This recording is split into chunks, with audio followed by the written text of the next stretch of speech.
ამ ეტაპამდე ჩვენ არ გვაქვს ინფორმაცია, არც უსაუბრიათ საგამოძიებო უწყებებს იმასთან დაკავშირებით, რომელი მუხლით არის დაწყებული ძიება, ან კვალიფიკაცია ჩვენ არ ვიცით, ეს არის სამსახურეობრივი უფლებამოსილების ბოროტად გამოყენება, ეს არის რაღაცა ქრთამის აღება, ეს არის თუნდაც რაღაც პროტესტთან დაკავშირებით იგივე სახელმწიფო გადატრიალების საქმე, ანუ არ გვაქვს ინფორმაცია იმასთან დაკავშირებით, თუ რატომ გაიჩხრიკა მაღალი თანამდებობის პირების საცხოვრებელი სახლები და არა მხოლოდ თუმცა რაღაც რომ არსებობს რომელიღაც სისხლის სამართლის მუხლით რომ არის ძიება დაწყებული ფაქტია სხვანაირად უბრალოდ ვერ მოხერხდებოდა რომ პირადი ჩხრიკის ორდერი მიიღო სასამართლოსგან საგამოძიებო უწყებებს.Იდან ამოიღეს ის რაც ამოიღეს და რაც გვაჩვენეს ჩვენ ეს გამოძიება გეტყვით ყველაფერს. მე ვერ გეტყვით. ჩვენ არ გაქვთ კითხვები ბუნდოვანი რატომ არის ეს? მე კითხვები მქონდა დავსვი და მივიღე პასუხები. და რა პასუხები? მე მაქვს პასუხი, მაგრამ თქვენ ვერ გეტყვით, იმიტომ რომ გამოძიებას უნდა გეტყვით. კავშირი თუ პასუხი არის პროტესტთან. ნახეთ, გამოძიებამ უნდა გაქცეთ ყველაფერზე პასუხი. გამოძიებამ უნდა გაქცეთ ყველაფერზე პასუხი. მე უფლება არ მაქვს. გამოძიების საერთოდ დასრულებამდე თქვენ ადანაშაულებთ ყოფილებს რომ ეხმარებიან რევოლუციის ორგანიზატორებს და ახლა როგორ შეიძლება პასუხი არ გქონდეთ, როცა თქვენ თვითონ საუბრობთ წინას. პასუხი მაქვს, მაგრამ არა თქვენთვის. მარტივად არის ეს. სტუმარი მელოდება ხარხოლია. მართლმოიდა იმედიან მოვედი.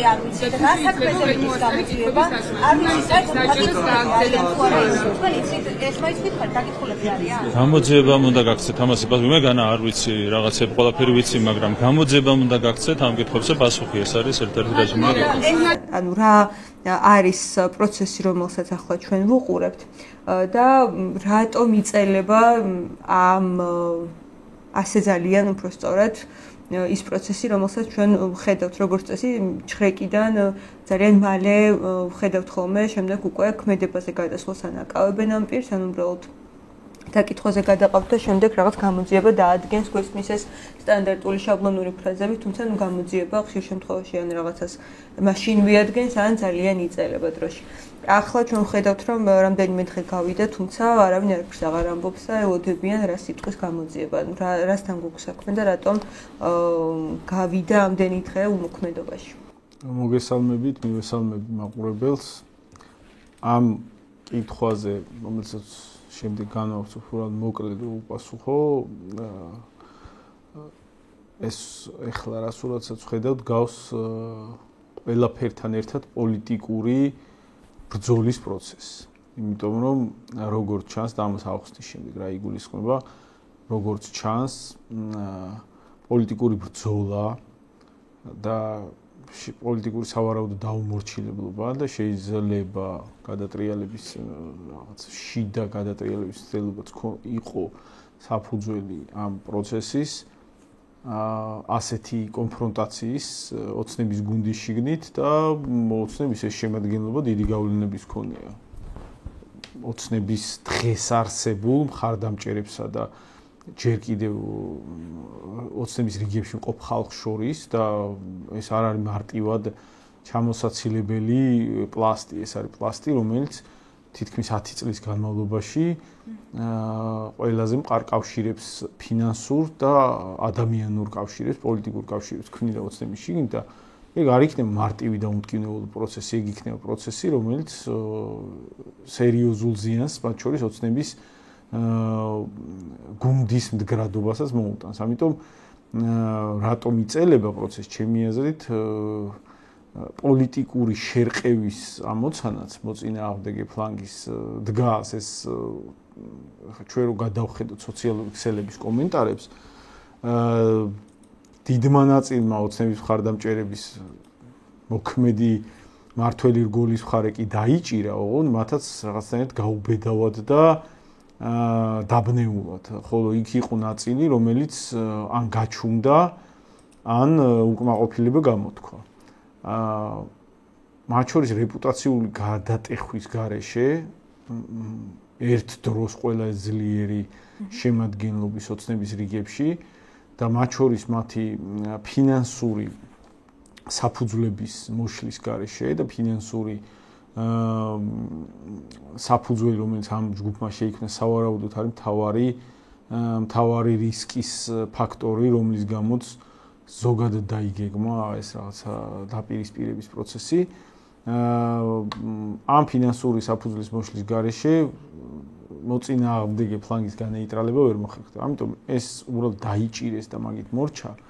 ამოცანას ვერ ჭრის თავარი ამოცანა სავარაუდოდ არის რომ იმ ხარეს მოუშალონ ის ფინანსური საფუძველი რომელიც მათ გაინაღდეს ამ წლების განმავლობაში და რომელიც იქცა თავარ რისკ ფაქტორად ოცნების მოქმედი შემადგენლობისთვის და ივანიშვილისთვის. ეხლა ამ თემას თქვათ გავარჩევ უფრო ვრცლად რა იგულისხმება, მაგრამ ამ ყველაფერთან ერთად ძალიან საინტერესოა საერთოდ რა რეაქცია ზოგადად ოცნების მხარდამჭერების შემადგენლობაში და საერთოდ აი რა სურათი მივიღეთ. სურათი არის რაც ყველასთვის გასაგებია რომ ამ ადამიანებს ბრალდებათ როგორც მინიმუმ კორუფცია, ხო? შევიდნენ მათ სახლებში, იპოვეს მილიონობით დოლარი, იპოვეს რაღაც ძვირფასეულო მილიონობით დოლარი სახლებში ნიშნავს რომ იმის იქით რაღაც 10 ჯერ მეტი სადღაც სხვა განდევს, ხო? ეხლა 7 მილიონი დოლარი სახლში არის. უხეშად რო თქვა, ნებისმიერი ვინც გიყურებს ახლა, ხო? სახლში აქვს როგორც ეს სახარჯო ფული, ხო? რაც იმის ზემოთ აქვს დანაზოგი, არა აქვს სახლში. დანაზოგი თუ აქვს ადამიანს, ალბათ ბანკში ინახავს რაღაც. ხო? ძირითადად სახლში აქვს, აი იმ მომენტში რაღაცა სწრაფი ხარჯები თუ დაჭირდება ადამიანს, მაგას რო გამოიყენებს, ხო? ანუ 7 მილიონი დოლარი ამ ხალხის სახლებში იყოს სახარჯი ფული. სახლში მით უმეტეს ეხა ვის და ამ ადამიანებს ეცოდინებოდათ მაგდენი რომ რისკ ფაქტორი არსებობდა, რისკის ქვეშ მდგომი ხალხი იყვნენ, რომ გაჩხრიკავდნენ. ანუ რაღაც ისეთი ოდენობა უპოვეს ამათ სახლში, რომ ძალიან დიდი ოდენობა შეიძლება ჩვეულებრივი ადამიანების იყოს, ეგეც უნდა ესმოდეთ, რომ ეს 7 მილიონი დოლარი არის სახარჯი ფული, რომელიც სახლში ედოთ და რა თქმა უნდა, რეპუტაციული დაზიანება ამით მიიღეს და რა თქმა უნდა, ყველასთვის ცხადი გახდა, რომ კორუფციასთან უეჭველი კავშირი აქვს ამ საქმეს და შეიძლება კორუფციაზე მეტთან. და აქ საინტერესოა ოცნების ესეთი ფართო ხარდამჭერების თუ ზედარიგების შემადგენლობის უცებ ჰაერში ტრანსფორმირება, რომ აუ ესენი რა ცუდი ხალხი ყოფილან, ჩვენ არ ვიცოდით და თუ ეხლა ეს ამათ კორუფციასთან ქონათ საქმე, ანუ ქვეყნის და ჩვენი ღალატის ტოლფასია და მოღალატეები არიან, რაც კი ეგრეა, უბრალოდ მან ძალიან ცინიკურად ჟღერს სიტყვები არ ვიცოდით, ანუ ვინმე ჯერა რომ არ ვიცი ნოდარ მელაძიდან დაწყებული ჩვეულებრივი რიგითი ნაცით გაგრძელებული და შემდეგ ჩვეულებრივი არანაცი მოსახლეობით დასრულებული ყველა მიცოდა რომ ამ ქვეყანაში ტოტალური კატასტროფული კორუფცია, ღარიბაშვილი ერთხელ უკვე იყო გაგდებული კორუფციისთვის გუნდიდან, ღარიბაშვილის მობრუნების შემდეგ კორუფციის მასშტაბები, ღარიბაშვილი, ლილუაშვილის შემადგენლობით, ფარცხალაძის და აი ამ კლანის შემადგენლობით იყო რაღაც უსაზღვრო და აი ეგ როგორი უტვინოებისთვის ნაცრის შეყრის რაღაცა ფორმაა, რომ აი უბრალოდ ძალიან უტვინო რო გონი ადამიანი, რომ ვინმე მაგას სერიოზულად მიიღებს, არ ვიცოდი და ახლა გავარკვიე რა სისულელია ხალხო. ყველა ვინც გეუბნებათ, აი ახლა არ ვიცოდი და ეს რა მოხდა და ახლა გავარკვიე და ახლა აღშფოთებული ვარ, აი ჯერ ხო შეურაცხყოფას გაყენებთ, აი როგორი ხარისხის შეურაცხყოფას გაყენებთ, იცით, აი უტვინოც არ ქვია მაგას, რადაც თქვენ გთვლიან, რომ აი მაგას დაიჯერებთ და მე აი თვითონ ამ ხალხის მორალური სახე ხო გასაგებია, იცოდნენ პრობლემა არ ქონდათ იმისა, რომ როიცოდნენ იპარავსო, ამის მიუხედავად ჩაეთვალათ რაღაცა, გამოეცხადებინათ და ეკოთ ღირსეულ პრემიერად და ღირსეულ სუსის უფროსად და ღირსეულ რაღაცა მართველ გუნდად ეცხადებინათ და რაღაცა ქება არ დაეშურათ მათ მიმართ. ეხლა თან შეიძლება ვიღაცამ ჩათვალოს, რომ აი მაგალითად ესენი თვლიდნენ, რომ ქვეყნის წინაშე იმხელა გამოწვევა იყო, რომ მზად იყვნენ თვალი დაეხუჭათ თუნდაც კორუფციის თემებზე და იმხელა სხვა საქმეებს აკეთებდა ღარიბაშვილი, რომ ამ თემაზე თვალს ხუჭავდნენ და მაინც აკეთებდნენ, დაუშვათ ეგეთი დამოკიდებულება იყო.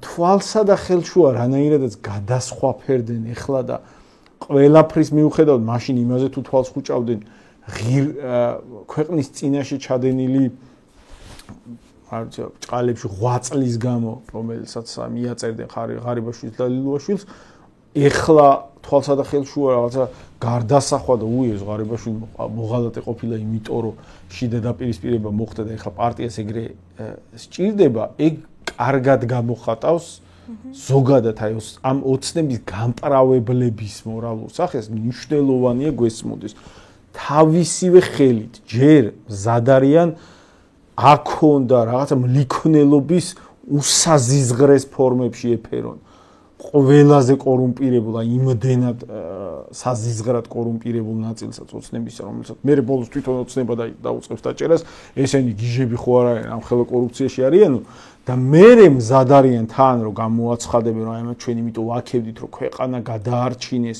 ომის საფრთხეს deep state დაუპირისპირდნენ და ამათზე კეთილშობილი და რაღაცა ეროვნული და რაღაცა ტრადიციების დამცველი ხალხი არ არსებობს ერთ დღეში შეუძლიათ გარდასახვა და მოღალატეებად გამოაცხადნენ. ამიტომ მან მნიშვნელოვანია გვესმოდეს რომ აი მოცნების გამპრავებლების კასტაზე უპრინციპო კასტა აი ძნელი საპოვნელია. ამ შემთხვევაში ფაქტობრივად არ არსებობს პრინციპები, გარდა პრინციპისა, რომ უბრალოდ პარტიას ეგრე ჭირდება და ეგრე უნდა ვაკეთოთ.